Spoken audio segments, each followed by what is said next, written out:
Hello दोस्तों, veterans नमस्कार। मैं दीवान सिंह। मैं आपको बताना चाहूँगा कि 12 मार्च बैंक पेंशन अपडेशन का केस की सुनवाई बहुत दूर नहीं है। आज 6 तारीख हो चुकी है, 6 ही दिन बीच में है और हर बैंक पेंशनर 7,85,000 पेंशनर्स और फैमिली पेंशनर्स इस इंतजार में हैं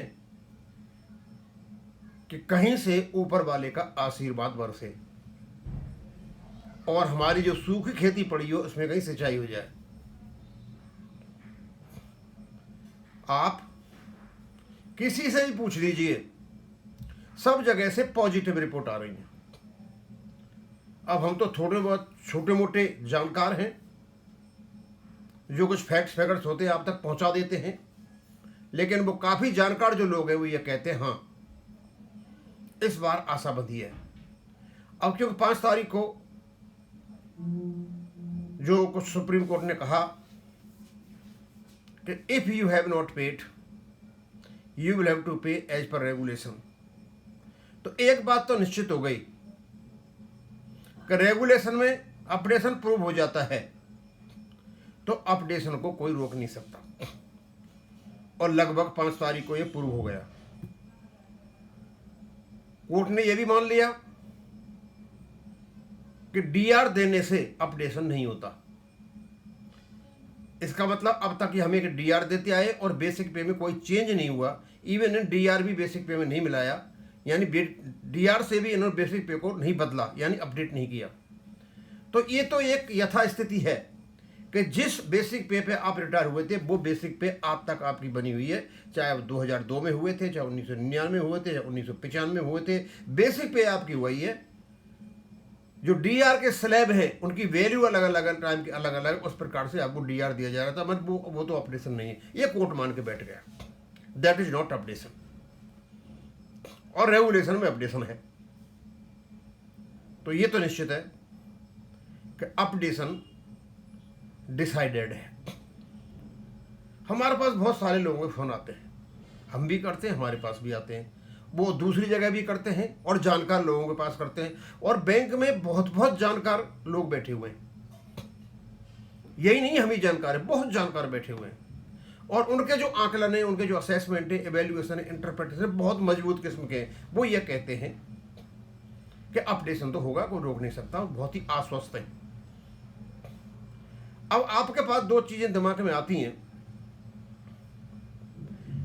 कि जो हम पेंशन फंड की बात करते रहते हैं। मैंने अभी वीडियो बनाए थे, जो अराइज ने कुछ जिक्र कर दिया है पेंशन फंड का, जो नहीं करना चाहिए था, कर दिया, कोई बात नहीं है।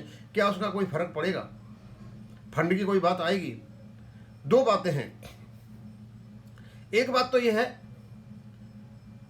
कि हमारी ओर से फंड की जो बात हुई थी 5 तारीख को वहीं खत्म हो गई, हालांकि गलत तरीके से शुरुआत की थी। अब शायद हमारी ओर से, पेंशनर की ओर से फंड की कोई बात नहीं होगी। फंड की बात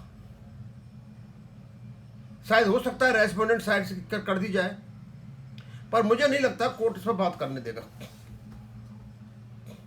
क्योंकि ये सिविल अपील है और इस सिविल अपील में एक ही मुद्दे पर बातचीत होनी है, और वो है क्या 35.1 आपको अपडेशन देता है। क्योंकि सिविल अपील जो सुप्रीम हाई कोर्ट का, जो चंडीगढ़ हाई कोर्ट का फैसला है, उसमें उन्होंने नहीं माना कि आपके पेंशन अपडेशन में, जो आपका पेंशन रेगुलेशन है उसमें कोई अपडेशन है।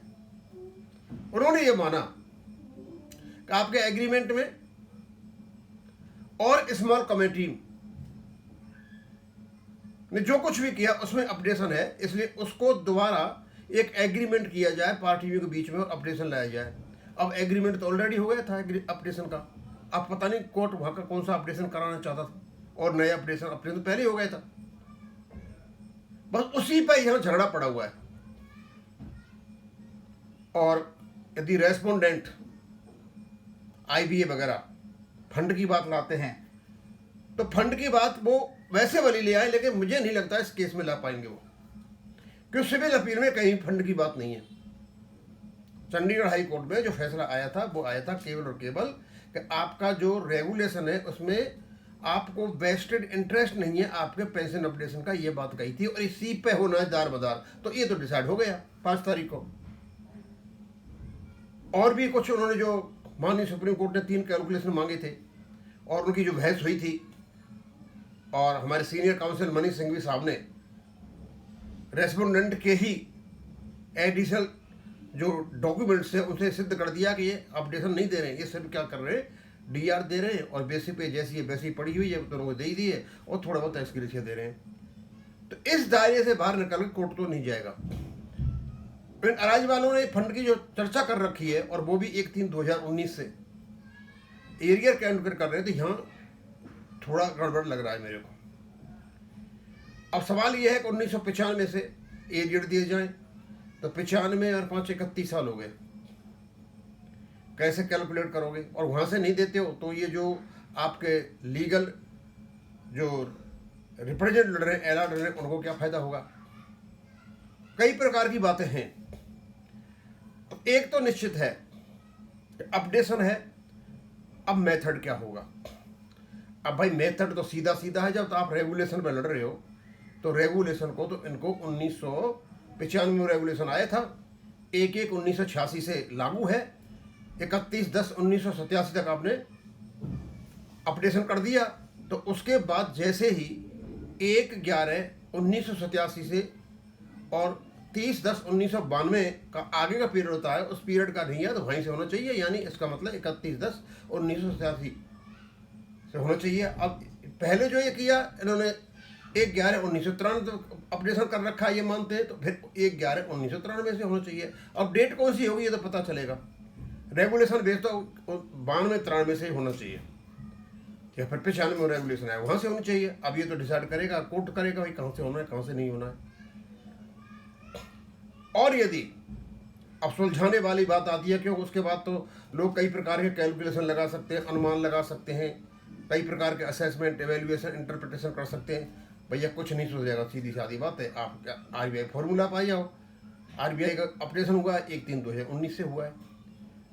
अब 1/3/2019 से अराज ने अपना सिनॉप्सिस दे रखा है, पर अराज का सिनॉप्सिस इतना महत्वपूर्ण नहीं है क्योंकि उसको ही मानेगा ही नहीं, इसी कोई वैल्यू भी नहीं है। हाँ, माननी होगी केवल और केवल 35.1 की, जो ओरिजिनल फॉर्म और अमेंडेड फॉर्म, वो कहां तक ये सफल हो पाते हैं।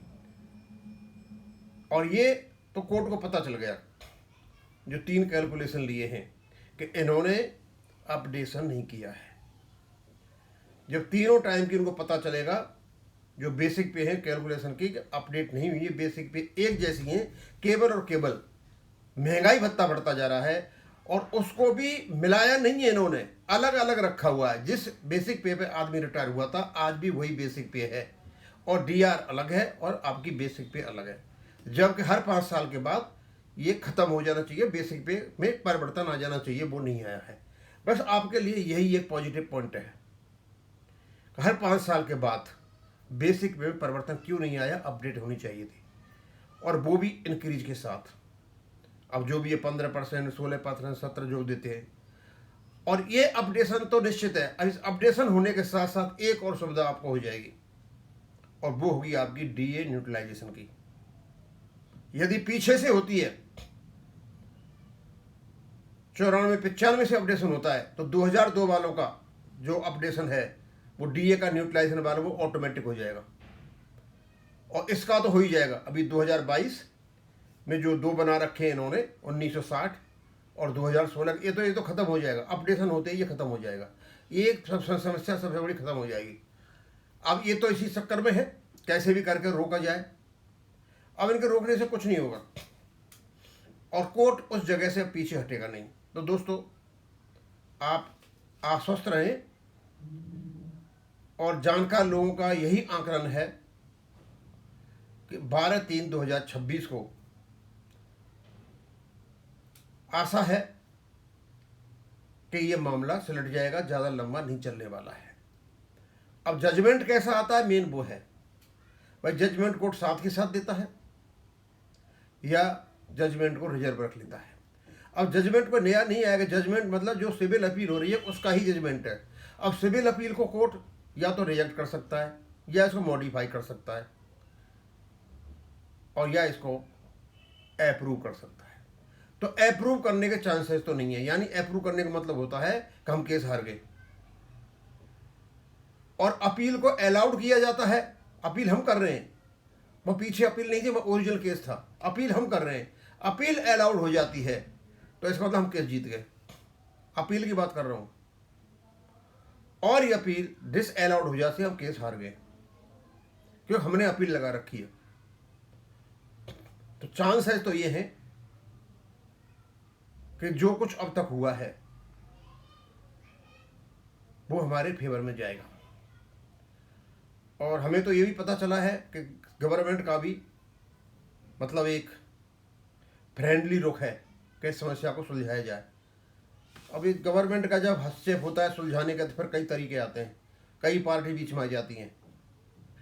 और समय हो सकता है ये यूएफ भी बीच में कूद पड़े। अब यूएफ भी कूदे न कूदे, या रिटायर्ड पेंशनर कूदेंगे, कूदेंगे संगठन ही कूदेंगे, या फिर आई भी आएगा, क्यों इनके अपने अपने अलग हित हैं, ये कैसे करते हैं कैसे नहीं करते हैं। तो दोस्तों 11 तारीख के लिए आश्वस्त रहें। हम मान के चलते हैं कि 11 तारीख को हमारा 12 तारीख को 12 मार्च को हमारा फैसला हो जाएगा। अब साथ के साथ आएगा या बाद में सुनाया जाएगा, ये बाद में पता चलेगा। अब मैं यहीं ख़त्म करूँगा। थैंक यू, धन्यवाद।